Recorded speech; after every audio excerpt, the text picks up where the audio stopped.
Bem, hoje é segunda-feira, 27 de julho, e é uma grande honra, uma honra de verdade, receber no nosso canal uma pessoa cuja voz queríamos que vocês ouvissem, porque é uma voz diferente, e é uma voz respeitada, e ela tem uma perspectiva diferente sobre tudo de que temos falado. O nome dela é Sabrina. Vocês já a viram. Provavelmente já ouviram falar dela por causa do canal no YouTube muito popular que ela apresenta. Mas a partir de agora, ela vai colaborar regularmente com o nosso canal, toda segunda-feira, às 5:30 da tarde, no horário da costa leste dos Estados Unidos. E vamos levar a voz dela para toda a nossa audiência, que é global. Muito obrigado pelo apoio de vocês. Agora estamos entre os canais mais bem classificados, embora tenhamos apenas 6 semanas, ou menos de 6 semanas de existência. E hoje Sabrina está conosco. Dou-lhe as boas-vindas e a palavra é sua. Por favor, fique à vontade para falar sobre o que você acha que nosso público precisa ouvir.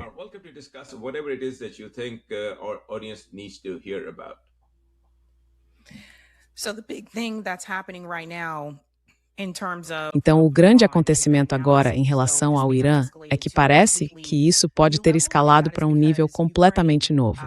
E isso porque a Ucrânia se envolveu. Não sei se todos já ouviram, mas Zelensky confirmou que a Ucrânia de fato atingiu uma embarcação iraniana no Mar Cáspio.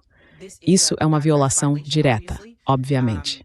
Zelensky está dando várias entrevistas. Recentemente, ele concedeu uma a Laura Loomer, uma influenciadora, entre aspas, aqui nos Estados Unidos. Ela é muito ligada ao governo Trump, tem acesso direto e também é uma das repórteres no Pentágono. E Zelensky está dizendo agora oficialmente que o Irã vai atacar a Ucrânia.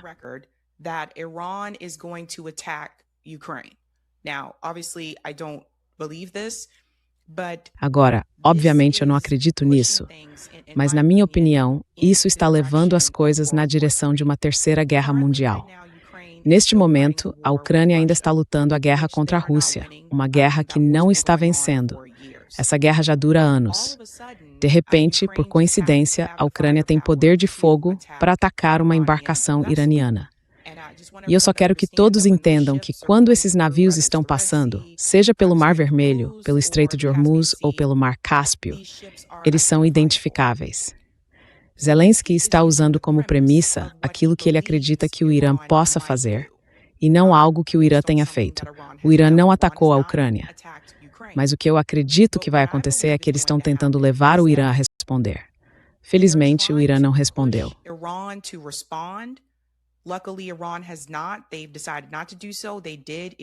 Eles decidiram não fazer isso. Emitiram sim uma declaração dizendo que isso é uma violação direta e que, obviamente, você sabe, levamos isso muito a sério. Não façam isso de novo. Mas o que acontece se Zelensky decidir atacar outra embarcação iraniana? Para mim, parece que eles estão tentando fazer o Irã revidar contra a Ucrânia. E se as pessoas estiverem se perguntando por que eles podem querer isso, bem, eu diria que, obviamente, é para conseguir mais apoio. Para a Ucrânia conseguir mais apoio, para que alguns dos outros países da OTAN entrem e defendam a Ucrânia. E é aí que eu acho que vamos ter problemas nos Estados Unidos com essa narrativa. A maioria dos americanos, segundo a pesquisa neste momento, não apoia a guerra com o Irã.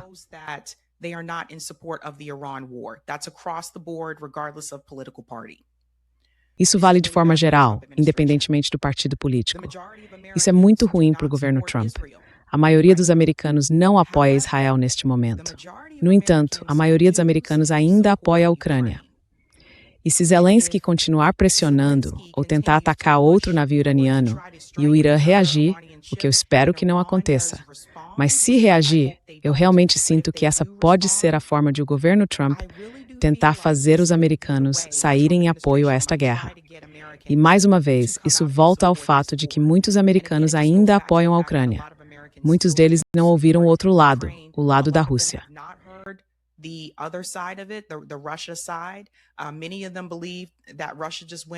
Muitos deles acreditam que a Rússia simplesmente entrou e atacou a Ucrânia, e que a Ucrânia está sendo mantida como refém pela Rússia. Muitos deles não sabem dos acordos de Minsk, não sabem do golpe da OTAN em 2014. Então, acho que é aí que podemos ter alguns problemas quando se trata da mídia corporativa e da narrativa que ela promove aqui no Ocidente. Havia um marinheiro naquele navio iraniano que foi morto. Então, o Irã está sendo muito contido agora, ao não responder à Ucrânia. Mas Zelensky está dando entrevistas neste momento, dizendo às pessoas que o Irã vai atacar a Ucrânia e que a Coreia do Norte também vai atacar a Ucrânia. E é por isso que muitos de nós estamos perguntando: isso vai escalar para uma terceira guerra mundial?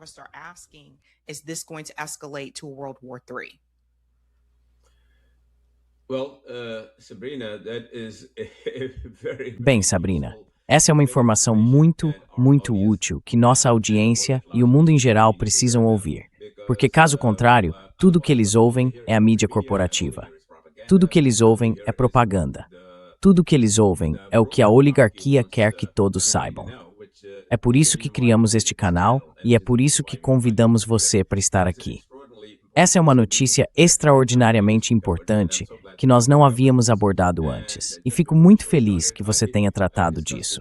E pouco antes de o programa começar, eu conversei com você sobre o fato de que tivemos o privilégio de ouvir pessoas de dentro de Teherã dizerem que o atual líder supremo obteve não uma fátua, porque ele não precisa disso, mas a concordância de um líder muito respeitado, uma personalidade da religião xiita, de que ele não precisa honrar o legado do pai seguindo a fátua do pai, que é não desenvolver armas nucleares.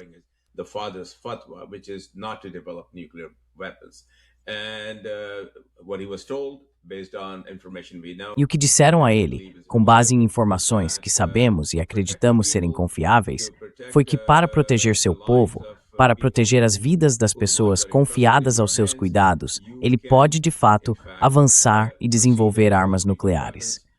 E Deus nos livre, se a situação chegar a esse ponto, ele pode até usá-las. Agora, ele não disse que vai usar armas nucleares. E, na verdade, tem mantido uma ambiguidade muito, muito deliberada sobre isso, dizendo, bem, se a situação chegar a esse ponto, se nossa existência for ameaçada, faremos tudo o que for necessário. Então, a Ucrânia pressionar o Irã neste momento, quando o Irã está claramente vencendo a guerra contra os Estados Unidos, não faço ideia de como isso faz algum sentido.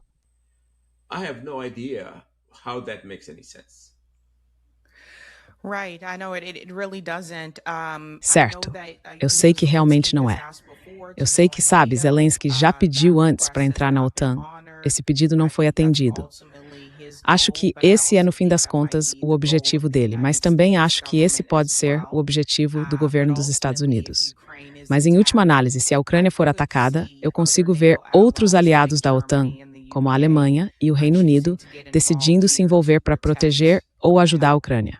Também acho importante que as pessoas saibam que Zelensky tem enviado soldados ucranianos para Israel para ajudá-los, com licença, para ajudá-los a lutar contra o Irã.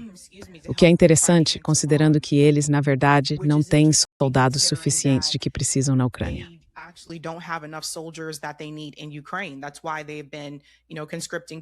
É por isso que eles têm, sabe, recrutado pessoas nas ruas e mandado que vão lutar. Acho que a idade média dos soldados agora está na casa dos 40 anos. Eles simplesmente estão ficando sem pessoas para lutar nessa guerra. Mas conseguiram encontrar pessoas para enviar a Israel e ajudar a atacar o Irã. Então, o que eu realmente quero que muitas pessoas no Ocidente entendam, porque, de novo, como eu disse, muita gente no Ocidente ainda apoia a Ucrânia. Zelensky é muito alinhado com Israel. Ele é muito próximo de Benjamin Netanyahu. Na verdade, foi noticiado nesta segunda-feira que Donald Trump vai se reunir com Netanyahu e com Zelensky.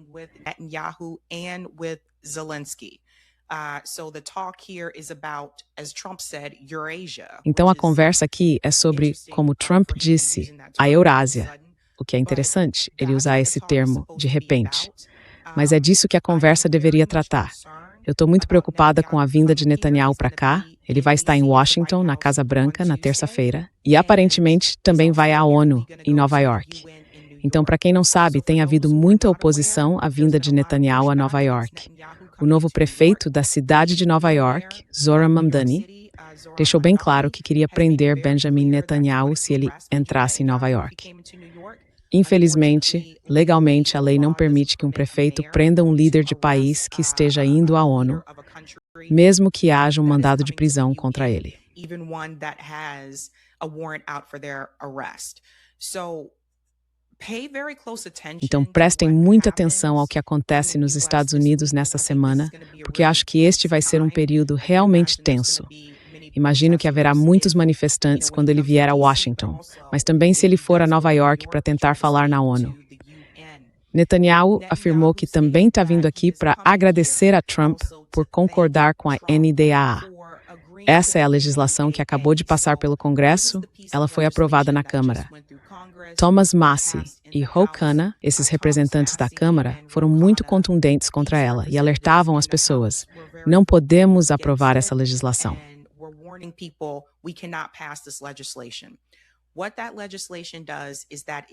O que essa legislação faz é basicamente fundir as Forças Armadas e a tecnologia dos Estados Unidos com as de Israel. Então ela vai da Câmara para o Senado. Ele já tem os votos no Senado. Eu nem preciso olhar para saber, por causa de quem recebe dinheiro do lobby pró-Israel. Ele já tem esses votos. Mas este é um momento muito assustador para nós aqui nos Estados Unidos. A maioria dos americanos não quer que essa fusão com Israel aconteça. E acho que muitos de nós meio que sentimos que simplesmente impotentes neste momento. Mas estamos vendo as coisas escalarem a um nível que nem eu poderia ter previsto antes, nessa relação que os Estados Unidos têm com o Estado de Israel.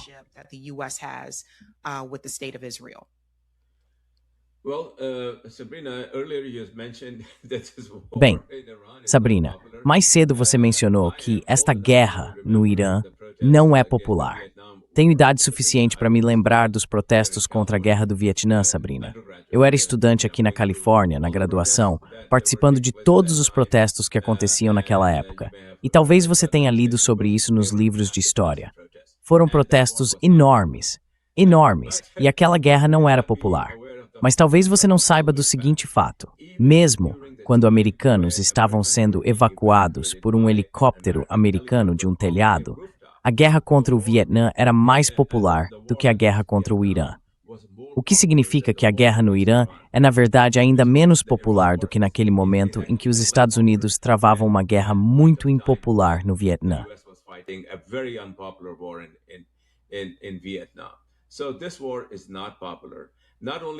Então, esta guerra não é popular. E não é só que essa guerra não é popular.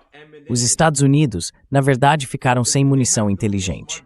Não tem mais bombas inteligentes. Não tem capacidade de fabricar mísseis guiados, simplesmente porque as terras raras necessárias para alcançar esse nível de orientação vêm da China. E claro, a China não tem interesse em fornecer isso aos Estados Unidos agora. Então, embora o Paquistão seja a face da mediação, a China, por ser a maior patrocinadora do Paquistão, é quem tem as cartas na mão. Portanto, Trump está basicamente encurralado. Está encurralado pela própria retórica. Ele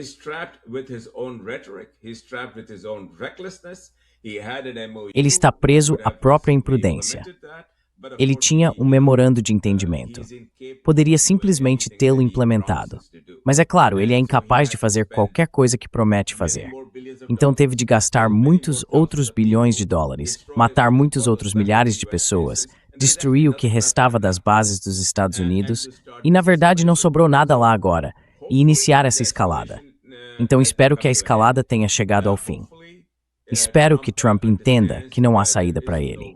Mas com Netanyahu vindo para cá, quer dizer, essa esperança não está apoiada em bases muito sólidas.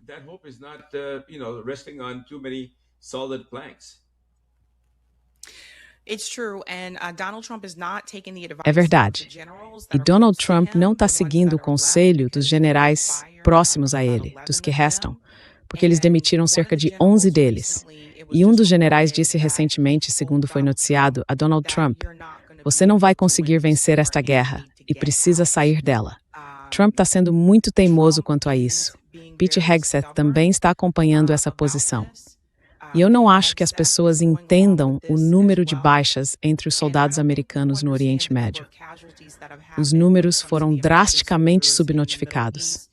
Só agora estão dizendo às pessoas que houve mais de 600 baixas entre militares dos Estados Unidos no Oriente Médio, e Donald Trump e Pete Hegseth estão tentando manter esse número abaixo de 20. Então, várias pessoas foram mortas ou ficaram feridas e eles simplesmente não estão dizendo a verdade ao povo americano sobre isso.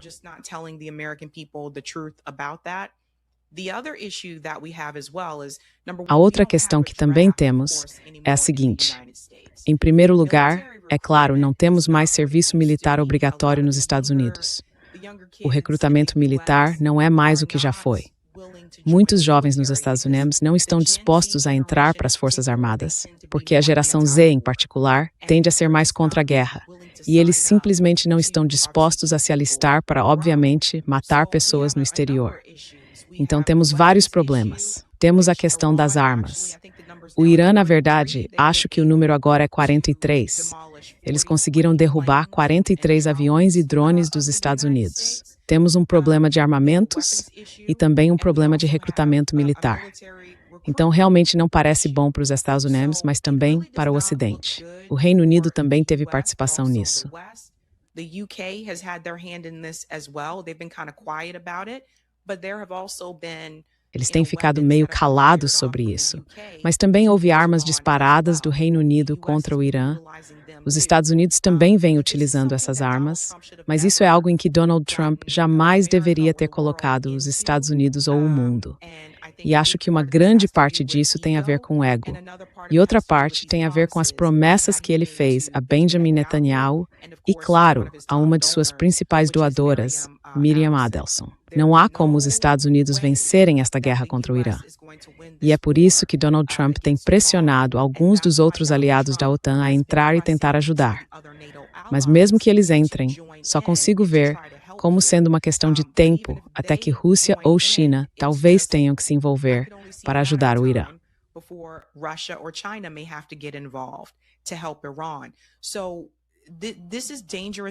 Portanto, estes são tempos perigosos e um terreno perigoso. A melhor coisa que os Estados Unidos podem fazer é aceitar os termos do Irã, porque, como você disse, não temos as cartas na mão. Aceitar os termos do Irã, recuar um passo e simplesmente se afastar completamente disso. Estamos falando de um país que acabou de perder uma escola inteira de meninas pequenas, porque os Estados Unidos, e foi uma arma nossa, o míssil Tomahawk, bombardearam completamente aquela escola. Eu diria que, considerando que os Estados Unidos têm bombardeado, sabe, a escola Manav, e também, segundo a reportagem de Max Blumenthal no local, tem bombardeado prédios residenciais, matando todos esses civis, eu diria que o Irã, na verdade, tem sido, até certo ponto, contido. I would say Iran has actually been somewhat restrained.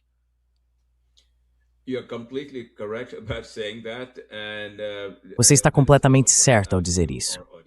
E vamos também destacar para o nosso público que Mojtaba Khamenei, o atual líder supremo, que é filho de Ali Khamenei, o líder que foi morto por Israel e pelos Estados Unidos juntos, perdeu a esposa e a filha pequena nesse ataque realizado pelos Estados Unidos contra o complexo onde eles viviam. Então, o atual líder supremo teve familiares diretos mortos, a esposa e a criança. E ele próprio ficou ferido. Quero dizer, ele está se recuperando agora. Portanto, ele está sendo muito comedido. Eu não seria tão comedido se estivesse na posição dele. E para completar, o grito que veio da cerimônia fúnebre, com 4 milhões de pessoas, foi vingança, não negociações. Vingança repetidamente. Quero dizer, 4 milhões de pessoas. Ninguém no mundo, em toda a história do mundo, já viu 4 milhões de pessoas comparecerem a uma cerimônia fúnebre.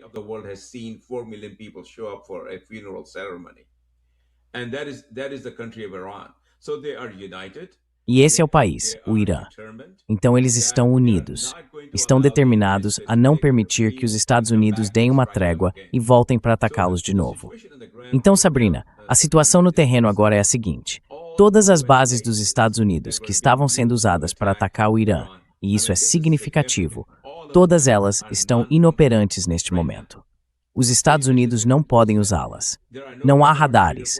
Nós noticiamos isso neste canal da última vez que estivemos aqui com meus outros 2 colegas, Pepe e Larry. Os Estados Unidos estão cegos, sem radares. Então, eles estavam levando radares pelo ar, nos seus Poseidons.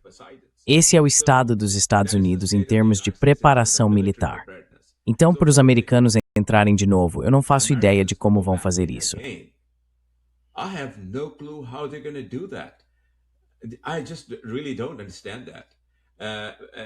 Eu realmente não entendo isso. Talvez você entenda, mas eu não entendo. E se eles voltarem, vão escalar o conflito. Mas a verdadeira carta na manga está nas mãos de Mojtaba Khamenei. Ele pode optar pela via nuclear a qualquer momento. A capacidade dos Estados Unidos de reduzir a capacidade do Irã na área nuclear foi zero. Quero repetir isso. Zero. Todos os bombardeios não conseguiram nada. Esse urânio está enterrado tão fundo dentro de uma montanha que nenhum bombardeio vai afetá-lo. O Irã vem acelerando tudo isso. Esta é a nossa apuração, uma apuração exclusiva. O Irã vem acelerando tudo isso. Mojtaba disse, bem, preparem-se, mas eu vou tomar a decisão final. O Majlis disse por unanimidade, queremos que você tenha essa capacidade. Então são eles que estão com as cartas na mão. Trump não tem carta nenhuma.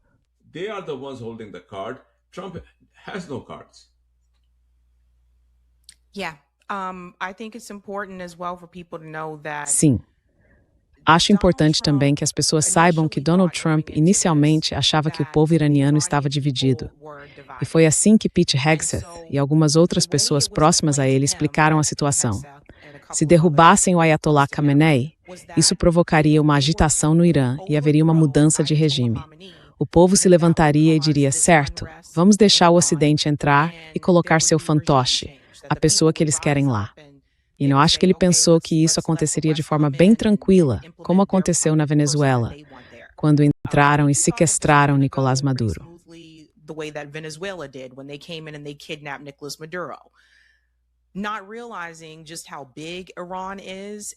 Não percebeu o tamanho do Irã, quantas pessoas realmente vivem no Irã, e que o Irã vem se preparando para este dia há muito tempo, porque sabia que em algum momento os Estados Unidos e Israel tentariam atacar, porque o Irã faz parte da resistência.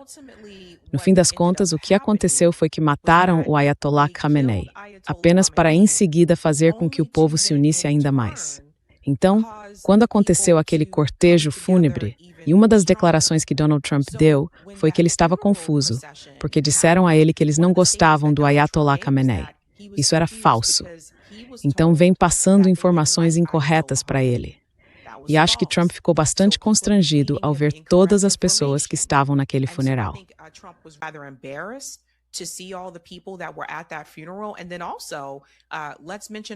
E também vamos mencionar todos os outros países que apareceram naquele funeral. A China enviou uma delegação, a Arábia Saudita enviou uma delegação. Todos se reuniram para mostrar que essa é uma pessoa que eles realmente admiravam e valorizavam. E isso foi um constrangimento para o governo dos Estados Unidos. Agora, Trump nunca vai dizer isso a você, mas pelo que as pessoas estavam dizendo no local, foi um constrangimento absoluto, porque as pessoas tinham recebido exatamente a informação oposta. Todas as outras tentativas de derrubada que ele tentou promover fracassaram. Ele tentou armar os curdos para que entrassem e agissem contra o povo iraniano, causando algum tipo de instabilidade. Não aconteceu.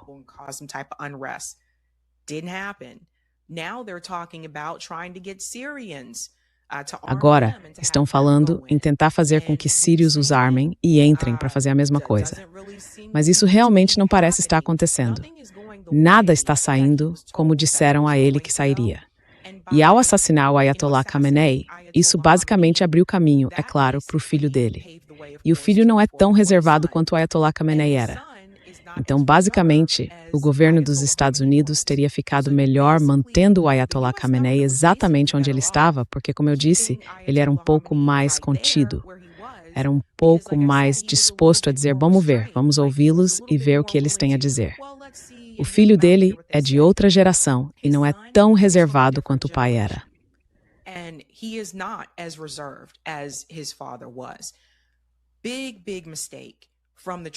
Um erro enorme, enorme da administração Trump ao supor que o povo iraniano desprezava o Ayatollah Khamenei. Um erro de cálculo gigantesco. E não tem como voltar atrás nisso. Há um motivo pelo qual, ainda agora, sabe, a maioria dos americanos é contra isso. E eu me lembro de quando estavam mostrando o cortejo fúnebre aqui na mídia corporativa ocidental. Os comentaristas ficaram simplesmente chocados com o número de pessoas que estavam nas ruas. Eles não conseguiam acreditar, porque vinham, sabe, ouvindo as mentiras que foram contadas sobre o Irã. Então Donald Trump está numa situação em que não tem como ganhar. A única forma de sair disso é se afastar dessa guerra e simplesmente dizer, é isso, sabe? Não vamos fazer mais nada.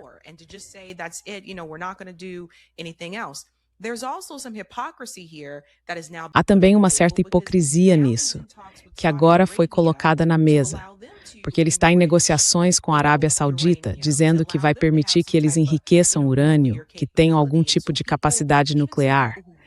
Então as pessoas, até mesmo algumas que votaram em Donald Trump, estão percebendo a hipocrisia. E estão dizendo, mas eu achei que você tinha dito que o Irã não podia ter uma arma nuclear. Agora você está dizendo que tudo bem a Arábia Saudita ter uma? Quero dizer, as pessoas estão começando a enxergar as mentiras que Donald Trump vem contando a elas. E isso me leva ao Mar Vermelho. A Arábia Saudita não está tendo uma boa semana. O Ansar Allah vem realizando ataques. Eles atacaram 2 navios da Arábia Saudita. E mais importante, aquela refinaria de petróleo, a Aramco. Isso é algo muito sério.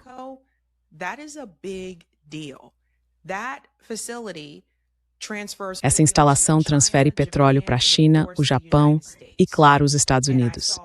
E eu vi todos os vídeos. Foi um ataque enorme. Mesmo que agora, já que sabemos que os Estados Unidos pararam de atirar por enquanto, eles cheguem a algum tipo de acordo daqui para frente, e eu nem tenho certeza de que o Irã esteja disposto a isso neste momento, e não dá para culpá-los. Ainda é preciso lidar agora com a questão do Ansar Allah, porque a Arábia Saudita atacou o aeroporto de Sanaa, e é por isso que eles estão trocando ataques de um lado para o outro. Então eles acabaram de iniciar um efeito dominó aqui. Estamos lidando com a questão do petróleo por causa de Hormuz, mas agora também estamos lidando com a questão do petróleo por causa do Mar Vermelho. Tudo isso poderia ter sido evitado se os Estados Unidos e Israel não tivessem atacado o Irã.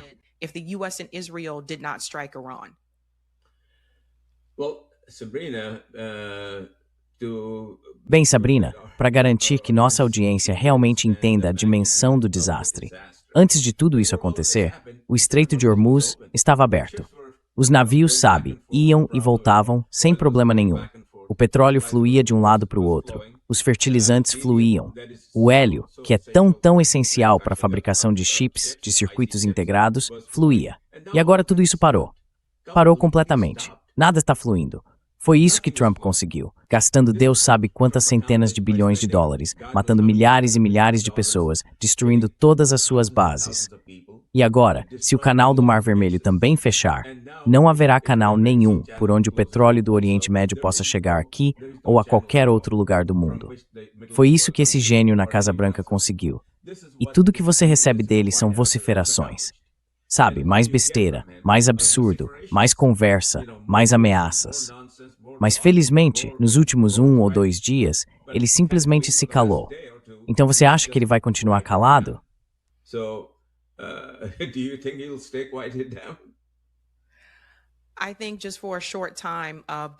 Acho que só por pouco tempo, porque com essa visita do Netanyahu, tenho certeza de que a discussão vai ser de que outra forma eles podem atacar o Irã.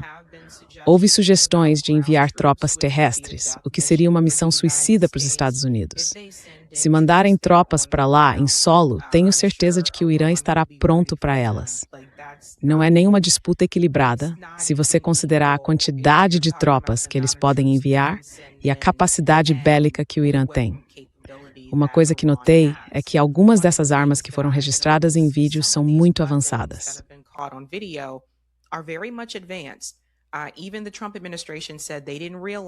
Até o governo Trump disse que não tinha percebido que o Irã tinha armas ou mísseis balísticos que se movem tão rápido quanto eles. Eu vi mísseis em vídeo que mudaram de direção no último instante, antes mesmo de chegarem perto do chão, para atingir o alvo. Então eles não estão preparados para isso. Mas também estão tentando defender a ideia de que as pessoas talvez simplesmente tenham que morrer, porque é importante impedir que o Irã consiga uma arma nuclear. Eles estão dispostos a sacrificar soldados americanos? Estão dispostos a sacrificar, é claro, obviamente, civis que estão no Irã? Eles realmente não se importam. Mas essa é uma guerra que não dá para vencer. but this is a non-winnable war here. So then people ask, well, what's the point, right? Então as pessoas perguntam, bom, qual é o sentido disso, certo? O sentido não é necessariamente vencer. E isso é algo de que Julian Assange já falou antes. O objetivo não é vencer. O objetivo é continuar canalizando dinheiro de volta para o complexo militar industrial dos Estados Unidos, para fabricantes de armas como a Lockheed Martin e a Raytheon, por exemplo. É tudo assim por lucro. Eu diria que se não houvesse uma motivação de lucro nisso, não haveria guerras. Então, o objetivo não é necessariamente vencer. E acho que muitos de nós aprendemos isso com a guerra do Iraque, certo? Todas as pessoas que foram mortas e nos disseram que era por causa de armas de destruição em massa.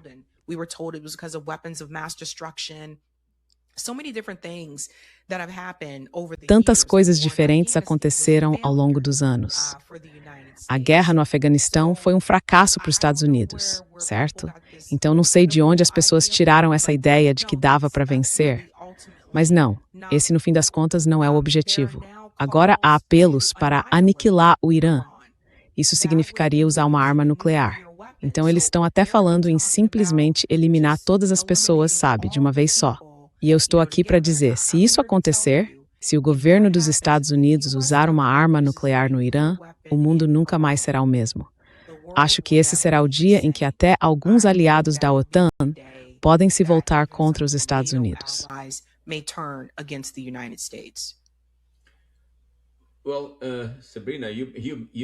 Bem, Sabrina, você acabou de dizer muita coisa. E como eu tenho acesso a algumas informações que acredito que não estão sendo divulgadas de forma alguma pela mídia corporativa, mesmo que tivessem essas informações, não divulgariam. Grande parte disso também não está sendo divulgada pela mídia independente, porque eles não têm o acesso privilegiado que nós temos a honra de ter. O Irã preparou, você ficaria surpresa, 1 milhão de tropas. 1 milhão são o exército regular, a Guarda Revolucionária Islâmica e as reservas, para enfrentar qualquer capacidade ofensiva dos Estados Unidos com tropas em solo. Eles estão prontos, mais do que prontos. Na verdade, muitos dos líderes deles até receberiam isso de bom grado. Quer dizer, não, sabe, eu não receberia isso de bom grado.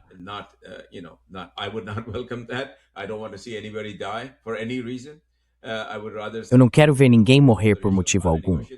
Eu preferiria ver as pessoas, sabe, resolvendo suas questões numa mesa de negociação. Mas o Irã está preparado. Então, se Trump realmente fizer isso, e eu espero que mesmo em campanha, com a capacidade mental diminuída, ele entenda que não é uma boa ideia, o desastre seria enorme, enorme. Nenhuma tropa vai voltar viva. Eles estão nesse nível de preparo. Tenho outras informações que gostaria de compartilhar com todos, já que você mencionou isso. O Irã possui mais de 15 mil mísseis muito avançados, hipersônicos, que mudam de direção no meio do voo. E muitos deles têm munições de fragmentação acopladas, o que significa que quando explodem, não é apenas uma bomba que detona.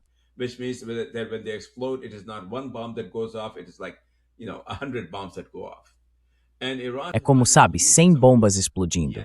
E o Irã ainda nem usou algumas delas. Quer dizer, usou algumas, mas não muitas.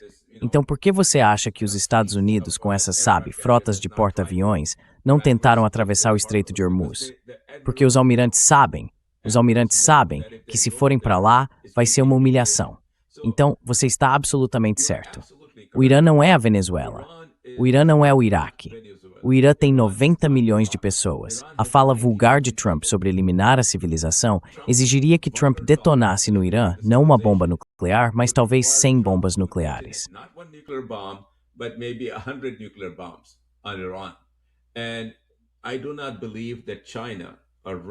E eu não acredito que a China ou a Rússia vá ficar de braços cruzados enquanto os Estados Unidos se envolvem nesse tipo de atrocidade.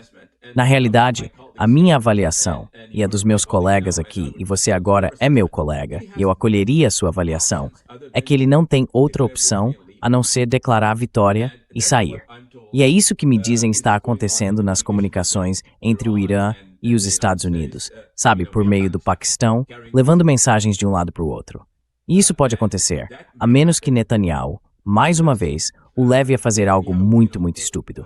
O que você acha?